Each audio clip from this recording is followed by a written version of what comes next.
بالکل ایسا محسوس ہوتا ہے جیسے جب تک یہ تمہارے سامنے رہی تمہیں اس کے وجود کا احساس رہا. یہ اڑ گئی اور تم اسے بھول گئے. ہاں خوبصورت تو ہے، مگر یہ چوہیا کی طرح آواز نکالنے کی عادی کیوں ہے؟ جگجیت چڑیا کو ایک ٹک تاک رہا تھا اور اسے احساس تھا کہ اس کی ذرا سی جنبش چڑیا کو اپنی جگہ سے اڑانے کے لیے کافی تھی. لیکن وہ یہ نہیں چاہتا تھا. وہ مضبوطی سے اپنے اعصاب سنبھالے رہا، مگر بالکل غیر ارادی طور پر، جیسا کہ ان لمحوں میں ہوتا ہے. اس کا داہنا بازو زمین پر جا گرا. خوف زدہ پرندہ ان کے سروں کے اوپر سے اڑتا چلا گیا. جگجیت نے سر ہلا کر کپور کی طرف دیکھا اور کہا، اب چل پڑنا چاہیے. میرے خیال میں اسٹیل پارک تک پہنچتے پہنچتے اندھیرا چھا جائے گا. پارک سے اسٹیل سٹی کی روشنیاں شروع ہوتی تھیں. شہر نیا تھا اور اسکیم کے تحت بنایا گیا تھا، اس لیے خوبصورت تھا. گرمی کے سبب فلیٹوں کی کھڑکیاں کھلی ہوئی تھیں. گیلریز میں لوگ بیٹھے ہوئے تھے. سڑک پر جہاں دونوں سائیکل چلاتے ہوئے آگے اپنے رہائشی کوارٹروں کی طرف بڑھے جا رہے تھے، آفیسر کے درجے کے لوگ نظر آ رہے تھے. یہ لوگ ہمیشہ عورتوں کے ساتھ نظر آئیں گے یا کتوں کے ساتھ. کلب سے گزرتے وقت انہوں نے سازندوں کو غیر ملکی دھن بجاتے سنا. ایک بند ہوتی ہوئی کینٹین میں بیٹھ کر چائے پی اور ننگی عورت کی مورتی والے سہ راہے پر ایک دوسرے کو الوداع کہہ دیا. گرمی کی رات اول تو جلد آتی نہیں، اور جب آتی ہے تو آپ کو یوں محسوس ہوتا ہے جیسے گھڑی کے کانٹے یک لخت چھلانگ لگا کر بہت آگے نکل گئے ہوں. جگجیت جب رات کا کھانا کھا کر کتاب لے کر کھڑکی کے قریب بیٹھا تو پیتل کی الارم گھڑی 10:15 بجا رہی تھی. کتاب اس کے ہاتھ میں تھی، مگر اس نے پڑھنے کی غرض سے اسے نہیں اٹھایا تھا، بلکہ یہ اس کی عادت تھی. حقیقت یہ تھی کہ وہ کھڑکی سے باہر تاک کر رات کی خاموشی سے لطف اندوز ہونا چاہتا تھا. اس کا کوارٹر گھاس کے ایک وسیع و عریض میدان کے کنارے واقع تھا. چاندنی میدان میں چھٹکی ہوئی تھی، مگر اس کی کھڑکی کے نیچے اس کے کوارٹر کا سایہ دبیس قالین کی طرح بچھا ہوا تھا. کوئی میدان میں ٹہل رہا تھا. آس پاس کے کوارٹروں کے لوگ سو چکے تھے. خود اس کا نوکر دوسرے کمرے میں خراٹے بھر رہا تھا، مگر اسے نیند نہیں آ رہی تھی. اسے احساس تھا کہ اسے ابھی بہت دیر تک نیند نہیں آئے گی اور اسے سونیا سے مل آنا چاہیے، مگر ہو سکتا ہے کہ سونیا سو چکی ہو. اس صورت میں وہ کپور کے کوارٹر کی طرف بڑھ جائے گا. کپور اسے دیکھ کر یقیناً خوش ہوگا، کیونکہ ان دنوں اسے بے خوابی کی شکایت تھی. وہ گولی لینے کا عادی نہیں تھا اور اسے یقین تھا کہ کچھ دنوں کے بعد نیند اپنے وقت پر آنے لگے گی. شب خوابی کے ڈھیلے ڈھالے لباس میں ہی وہ چل پڑا. میدان میں اب گرم ہوا چل رہی تھی. وہ بے موسم کے درخت جو ابھی اچھی طرح سے بڑھ بھی نہ پائے تھے، چاند کو چھپانے کی ناکام کوشش کر رہے تھے.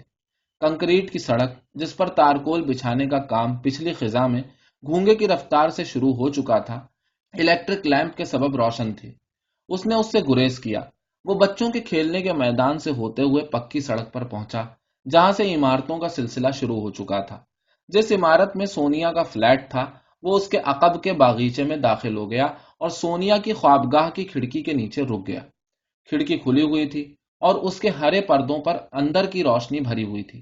تھوڑی بہت روشنی پردے کی اوٹ سے پھسل کر کھڑکی کے نیچے اگے ہوئے گلاب کے پودوں پر بھی گر رہی تھی، جن کے قریب جگجیت کھڑا تھا. اس نے کھانس کر کھڑکی کی طرف دیکھا. رات خاموش تھی اور شاید کھڑکی کے قریب کوئی نہ تھا. اسے دوسری بار ذرا زور سے کھانسنا پڑا.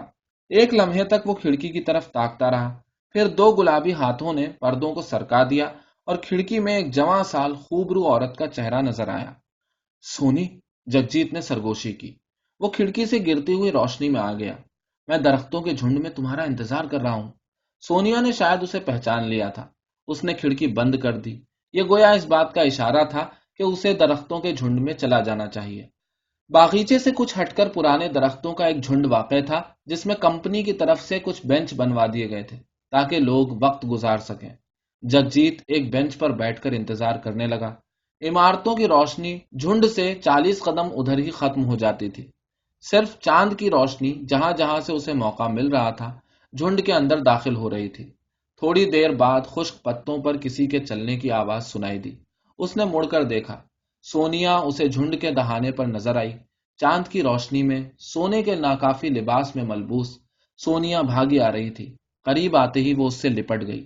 جگجیت سرگوشیوں کے ساتھ، جیسا کہ جذبات کی آندھی میں لوگ ہوا کرتے ہیں، وہ اسے چومنے لگی. اس کا جسم معطر تھا اور جب جگجیت نے اس کے ہونٹوں کو چوما تو اسے احساس ہوا کہ جلد بازی میں سونیا نے لپسٹک کی کچھ زیادہ ہی تہیں ہونٹوں پر چڑھا لی تھی. سونی، تم میرا انتظار کر رہی تھی؟ اس نے اس کے ملائم اور صحت مند کندھوں پر اپنی انگلیاں پیوست کرتے ہوئے کہا. او نہیں جگجیت، سونیا نے ہنستے ہوئے کہا، لیکن مجھے امید تھی کہ تم ضرور آؤ گے۔ وہ ہنستے ہوئے اٹھ گئی اور بینچ کے سامنے جہاں سوکھے پتوں کا اونچا سا ڈھیر نظر آ رہا تھا اپنے آپ کو گرا لیا۔ وہ خود سپردگی کے جذبے سے معمور ہو رہی تھی۔ اور تمہیں کیوں کر یقین تھا کہ میں تمہارے پاس آؤں گا؟ جگجیت نے اس کے قریب جاتے ہوئے کہا۔ اس طرح جس طرح کہ مجھے یہ یقین نہیں تھا کہ تم نہیں آؤ گے۔ سونیا نے اپنے بازو اس کی طرف پھیلا دیے۔ پتے دونوں کے بوجھ سے دب رہے تھے، چور ہو رہے تھے۔ سونیا جتنی بے چین ہو رہی تھی، جگجیت اتنا بے چین نہیں تھا۔ جگجیت اس ارادے سے نہیں آیا تھا جس کی سونیا طلبگار تھی، لیکن سونیا کو روکنا یا اس کی محبت کا جواب نہ دینا اس کے لیے ناممکن تھا۔ دونوں کے درمیان جس قسم کا تعلق تھا اسے محبت کے بجائے مصالحت کا نام دیا جا سکتا تھا۔ سونیا کلکتے کی لڑکی تھی۔ شروع میں جگجیت نے اس سے محبت کی تھی، مگر سونیا نے بہت جلد اس کی غلط فہمی دور کر دی تھی۔ اس نے صرف ایک ضرورت کے تحت جگجیت سے ملنا پسند کیا تھا۔ جگجیت اس ضرورت سے واقف تھا اور اس کے باوجود شروع میں چونکہ اس نے اس سے محبت کی تھی، وہ احمقوں کی طرح اسے روحانی محبت ہی سمجھتا رہا تھا۔ اس نے چاہا تھا کہ وہ سونیا سے الگ ہو جائے، لیکن پھر خود کو حالات کے سپرد کر دیا تھا۔ سونیا کسی لمحے بھی اس سے منہ پھیر کر کسی دوسرے سے تعلق قائم کر سکتی تھی، لیکن اس کے بعد جگجیت کو یقین نہ تھا کہ وہ سونیا کی جگہ کسی دوسرے سے رجوع کر سکے گا۔ جگجیت سونیا کے لیے ایک ضرورت سے زیادہ نہیں تھا، مگر سونیا جگجیت کے لیے محبت کی طرح ہی کچھ تھی۔ گرچہ اب وہ اپنے آپ کو یہ یقین دلانے کی کوشش کرتا تھا کہ سونیا کے لیے اس کی محبت ختم ہو چکی تھی۔ ہوا چل رہی تھی، لیکن اب اس میں قدرے خون کی آ چلی تھی۔ ایک گلہری درخت سے اتر کر خشک پتوں میں دوڑنے لگی۔ اس وقت جبکہ دونوں لطف و اذیت کے سمندر میں تیر رہے تھے، ایک کتا جھنڈ کے کنارے آ کر بھونکنے لگا۔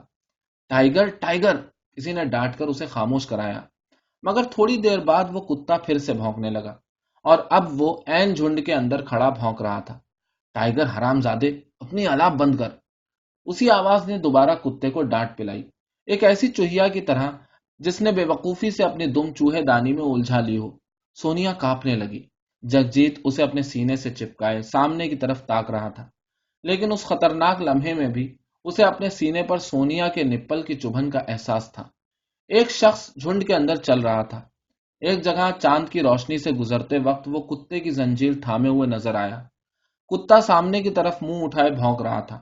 او بھگوان، سونیا نے سرگوشی کی، اور عین ممکن تھا کہ وہ چیخ پڑتی کہ جگجیت نے اس کے ہونٹوں پر اپنے ہونٹوں کا قفل رکھ دیا۔ اسے یقین تھا کہ وہ شخص انہیں دیکھ نہ پائے گا، وہ انہیں پتوں کا ڈھیر ہی سمجھے گا اور اس میں اسے اندھیرا مدد دے گا جس نے دونوں کو اس ڈھیر کا ایک حصہ بنا دیا تھا۔ مگر کتا، ہاں یہ بات خطرناک تھی۔ وہ شخص ان دونوں سے 15 ہاتھ کے فاصلے پر آ کر کھڑا ہو گیا اور سامنے کی طرف تاکنے لگا، مگر اس کی آنکھیں آسمان کی طرف اٹھی ہوئی تھیں، جیسے وہ درختوں کے درمیان چاند کو نہ پا کر حیران ہو اٹھا ہو۔ کتا بیچ بیچ میں بھونک اٹھتا۔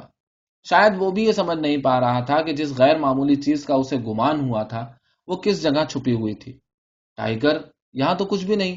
خود گو آدمی کی آواز آئی اور وہ کتے کو اس کی زنجیر سے کھینچتے ہوئے جھنڈ سے باہر چلا گیا۔ سونیا اطمینان کی ایک لمبی سانس لے کر جگجیت کی گردن سے لپٹ گئی۔ اس نے جگجیت کی بالوں بھری چھاتی میں اپنی شہادت کی انگلی چبھوتے ہوئے ہنس کر کہا، وہ گیا جگجیت۔ لیکن جگجیت خاموش تھا۔ وہ تفکر میں ڈوب گیا تھا۔ اسے خدشہ نہیں بلکہ یقین تھا کہ اس شخص نے دونوں کو دیکھ لیا تھا اور واپس چلا گیا تھا۔ لیکن سونیا اتنی سمجھدار نہیں تھی کہ اسے کوئی اہمیت دیتی کہ مالک اپنے کتے کے اشاروں کو بخوبی جان سکتا ہے۔ جب جگجیت سونیا کے بلاؤز کے بٹن لگا رہا تھا، ہر بار یہ کام اسے ہی انجام دینا پڑتا، تو سونیا ہنس کر بولی، جگجیت، پچھلی بار تم نے بٹن غلط سوراخوں میں لگا دیے تھے، جنہیں دیکھ کر میرے شوہر کو شبہ میں مبتلا ہو جانا چاہیے تھا۔ مگر جانتے ہو، وہ جب میرے بستر پر آیا تو اس نے کہا، سونیا، تمہارے بلاؤز میں ایک بٹن زیادہ ٹک گیا ہے۔ ہاں جگجیت، میں نے پچھلے جنم میں ضرور کوئی اچھا کام کیا ہوگا جو مجھے اتنا بے وقوف شوہر مل گیا ہے کہ نہیں؟ ہاں واقعی سونیا ہر معاملے میں خوش نصیب تھی، اپنے شوہر کے معاملے میں بھی اور جگجیت کے معاملے میں بھی۔ سونیا کی عمر جگجیت کے برابر ہی تھی اور وہ بات چیت میں کافی بے باک تھی۔ اس نے اسے بتایا تھا کہ اپنے شوہر کے لیے 2 بچے جننے کے بعد اس نے مزید بچے پیدا کرنے سے انکار کر دیا تھا، اور یہ کہ اگر جگجیت اس کا شوہر ہوتا اور اس کا شوہر جگجیت کی جگہ ہوتا تو وہ جگجیت پر اپنے شوہر کو ہی ترجیح دیتی۔ ایسے لمحوں میں جگجیت سوچنے لگتا، سونیا ایک ایسی لڑکی تھی جس کی جسمانی پیاس کو صحت مند جسم کے بجائے بے وفائی سے تسکین ملتی تھی، صرف فورنیکیشن سے۔ تو میں چلی، سونیا نے اسے الوداعی بوسہ دیتے ہوئے کہا، اور دھیرے دھیرے چلتی ہوئی جھنڈ سے باہر نکل گئی۔ اب جگجیت اکیلا تھا، درختوں کے اس جنگل میں اکیلا۔ یہ چاندنی، یہ اندھیرا اور کہیں کہیں سے نظر آنے والا آسمان اس کے اپنے جذبات سے کتنے ہم آہنگ تھے۔ وہ اپنے آپ کو، سونیا کو اور اس خودگو آدمی کو بھول سکتا تھا، مگر انہیں نہیں۔ ہر شکست کے بعد انہی سے وہ تسکین حاصل کرتا آیا تھا۔ وہ جھنڈ سے نکلا اور شکست خوردہ قدموں کے ساتھ چلنے لگا۔ اس نے دور سے دیکھا، سونیا کی کھڑکی بجھ چکی تھی، اس کی پیاس کی طرح۔ کنکریٹ کی سڑک پر آ کر وہ ٹھہر گیا۔ اسے کہاں جانا چاہیے؟ گھر یا کپور کے پاس؟ چاند آسمان میں کافی بلندی پر چلا گیا تھا۔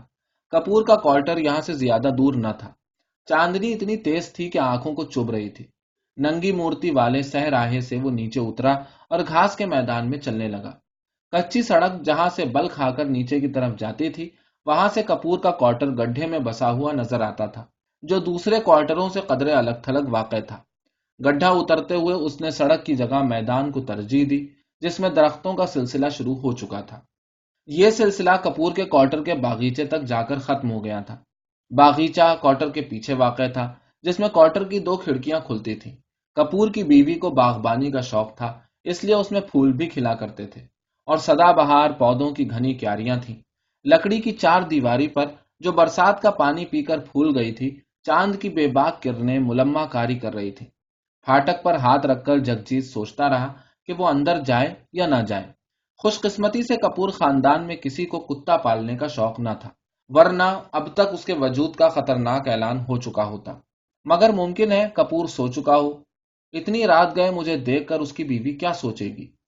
Homo sex? وہ دل ہی دل میں ہنسا، مگر اس سے پہلے کہ وہ مڑتا، اس نے دیکھا کہ برآمدے سے اتر کر کوئی اس کی طرف آ رہا ہے۔ وہ آنے والے کی نگاہوں سے بچنے کی کوشش کرنے لگا، مگر فوراً نو وارد نے اسے مخاطب کیا۔ یہ کپور تھا۔ اوہ معاف کرنا کپور، اس نے مسکراتے ہوئے کہا، میں بہت الٹے وقت آ گیا ہوں۔ اندر آ جاؤ، یا میں تمہارے ساتھ چلوں؟ کپور نے اس کے لیے پھاٹک کھولتے ہوئے کہا، لیکن بجائے اس کے کہ جگجیت کو اندر آنے دیتا، وہ خود باہر چلا آیا۔ وہ سلیپنگ گاؤن میں ملبوس تھا اور سگریٹ پی رہا تھا۔ سامنے میدان میں چلیں، وہ بولا۔ میدان کی اٹھان پر، جہاں کوارٹروں کا سلسلہ ختم ہو گیا تھا، گڈس ٹرین کے گزرنے کی پٹریاں تھیں، پھر گوالوں کی کچھ ڈیریاں تھیں جن سے کوارٹروں میں دودھ سپلائی ہوتا تھا۔ میدان سے دور شمال کی طرف ٹنل کی سرخ روشنی کو تاکتے ہوئے، جس کے اندر سے ٹرینوں کو گزرنا پڑتا تھا، جگجیت کانپ گیا۔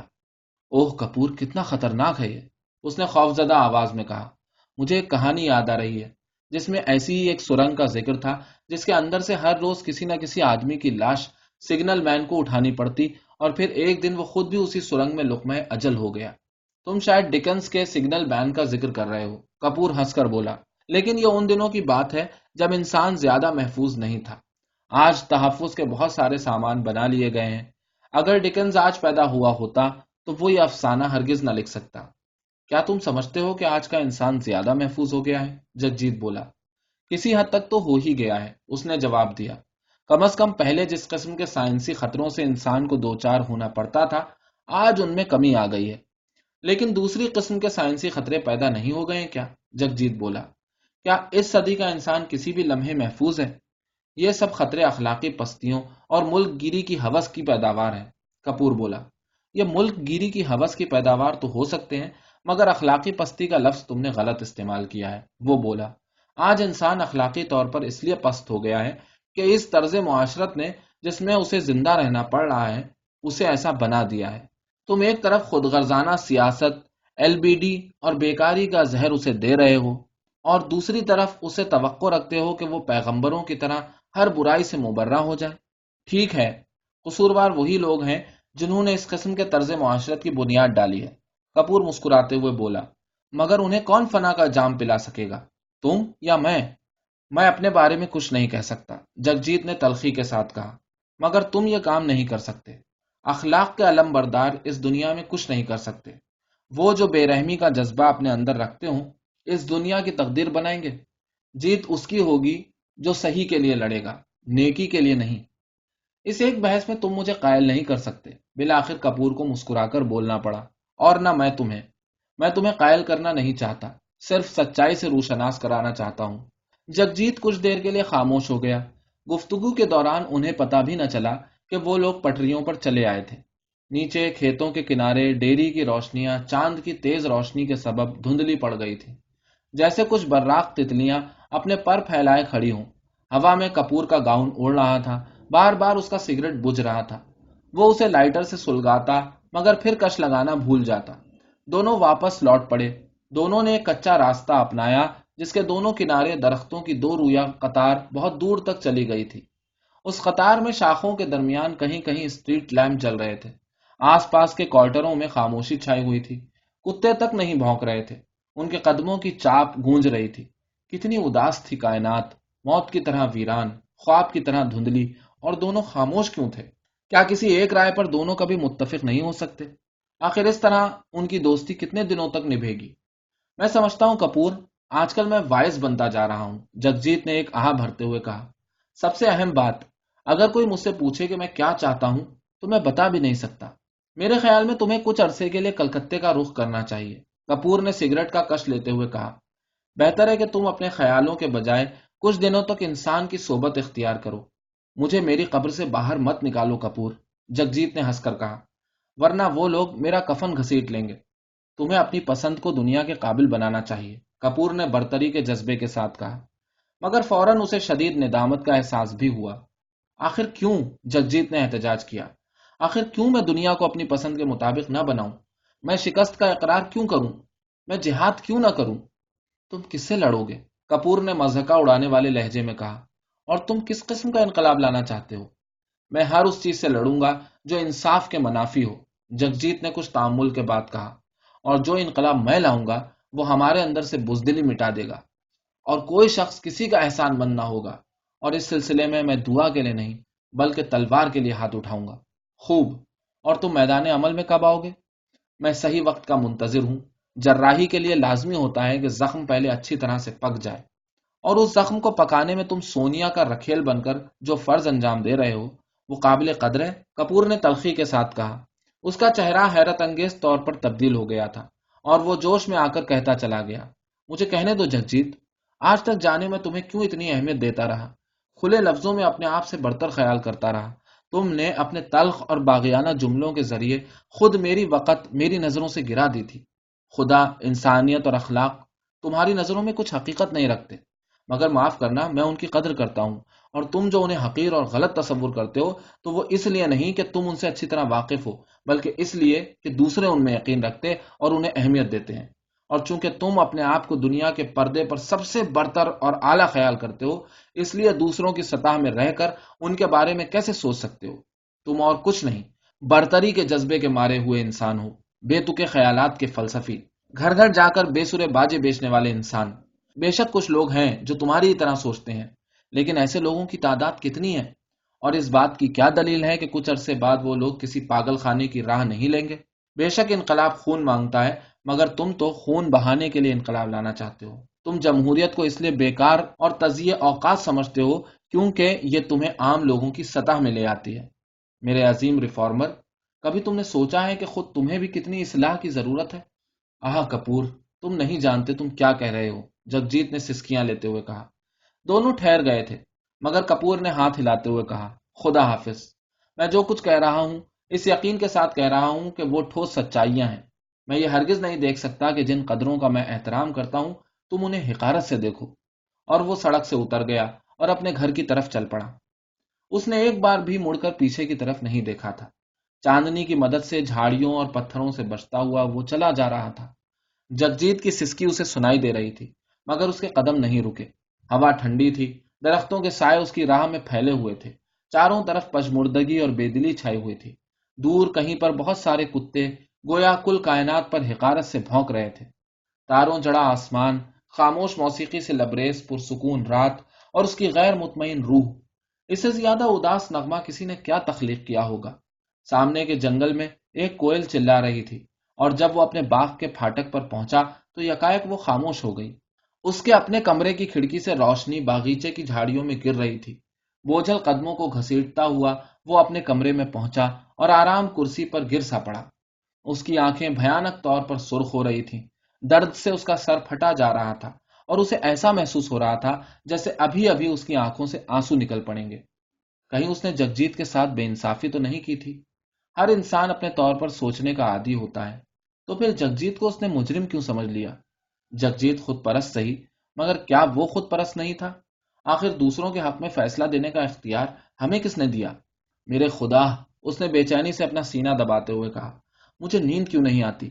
میں سونا چاہتا ہوں۔ اف، مجھے نیند نہیں آئی تو میں پاگل ہو جاؤں گا۔ یکایک اس کی آنکھیں چمک اٹھیں۔ وہ آرام کرسی سے اٹھا اور اپنی بیوی کے کمرے میں چلا گیا۔ اس نے روشنی جلائی اور اپنی بیوی کی طرف دیکھے بغیر، جو پلنگ پر نیند کی گولیوں کے زیر اثر نیم برہنہ گہری نیند سو رہی تھی، اس نے الماری کھولی اور اندر سے نیند لانے والی گولیوں کی شیشی برآمد کی۔ روشنی بجھا کر وہ اپنے کمرے میں لوٹ آیا۔ پانی گلاس میں موجود تھا۔ گلاس کی طرف تاکتے ہوئے اسے یہ سوچ کر پریشانی ہوئی کہ اسے کتنی گولیاں لینی چاہیے۔ وہ ان کا عادی نہ تھا، اور نہ ہی وہ اپنی بیوی کو اس کی قیمتی نیند سے جگا کر اس کے ساتھ اتنی بڑی بے انصافی کر سکتا تھا۔ ایک گولی نکال کر وہ پانی کے ساتھ نگل گیا، پھر دوسری گولی اور پھر تیسری گولی، یہاں تک کہ اس کے پپوٹے پتھر کی طرح بوجھل ہونے لگے اور اسے ایسا محسوس ہونے لگا جیسے اس کی پلکیں آہنی سلاخوں میں بدل گئی ہوں۔ شیشی اس کے ہاتھ سے پھسل کر میز پر جا گری اور ایک میٹھی سی گدگدانے والی غنودگی اس کے حواس پر طاری ہونے لگی۔ وہ نشے کا عادی نہ تھا، مگر اس وقت جبکہ دھیرے دھیرے اس کے اعصاب خوابیدہ ہو رہے تھے، اسے محسوس ہو رہا تھا واقعی بین الاقوامی پیمانے پر لوگ نشے کے اتنے غلام کیوں ہوتے جا رہے ہیں۔ وہ پلنگ پر گر سا پڑا۔ تمام تکلیفیں، جانکنی کی وہ کیفیت جو تھوڑی دیر قبل اس پر بری طرح قابض تھی، دور، بہت دور، کہیں دھندلکے میں ڈوبتی جا رہی تھی، جیسے مسیح اپنی صلیب کے ساتھ شفق کی سرخی میں گم ہو رہا ہو۔ تبھی کسی نے اس کے سامنے کی کھڑکی پر دستک دی۔ کوئی سرگوشی میں اس کا نام لے کر پکار رہا تھا۔ اس نے ہاتھ بڑھا کر کھڑکی کھول دینی چاہیے، مگر جیسے اس کے اعضاء بے حس ہو گئے تھے۔ کپور، پھر کسی نے سرگوشی کی اور کھڑکی کے مربع نما شیشے جھنجھلا اٹھے۔ اس نے کھینچ تان کر اپنے جسم کو اوپر اپنی کوہنیوں پر اٹھایا اور اندھے کی طرح ٹٹولتے ہوئے چٹخنی گرا دی۔ کواڑ خود بخود کھل گئے۔ باہر جگجیت کھڑا تھا۔ آہ کپور، میں کہنا چاہتا ہوں، جگجیت نے اس کی طرف ہاتھ بڑھاتے ہوئے کہا، کیا وہ سب مذاق نہیں تھا؟ وہ جگجیت کی تسکین کے لیے کچھ کہنا چاہتا تھا، مگر نیند آندھی کی طرح اس کے رگ و پے میں سرایت کرتی جا رہی تھی۔ کپور، تم ہاں کہہ دو۔ تم نہیں جانتے تم نے مجھے کس عذاب میں ڈال دیا ہے۔ اگر تم نے میرا اعتماد مجھے نہ لوٹایا تو شاید اس رات کی کبھی صبح نہ ہو۔ جگجیت اس کے جواب کا انتظار کرتا رہا، مگر کپور گہری نیند سو چکا تھا۔ کپور، کپور، اس نے آواز دی، مگر کپور نہیں جاگا۔ وہ خاموش ہو گیا اور آنسو اس کے گالوں پر بہہ نکلے۔ دیر تک وہ اپنی جگہ کھڑا خاموشی سے روتا رہا، پھر شکست خوردہ قدموں کے ساتھ چلتا ہوا باغیچے سے باہر نکل گیا۔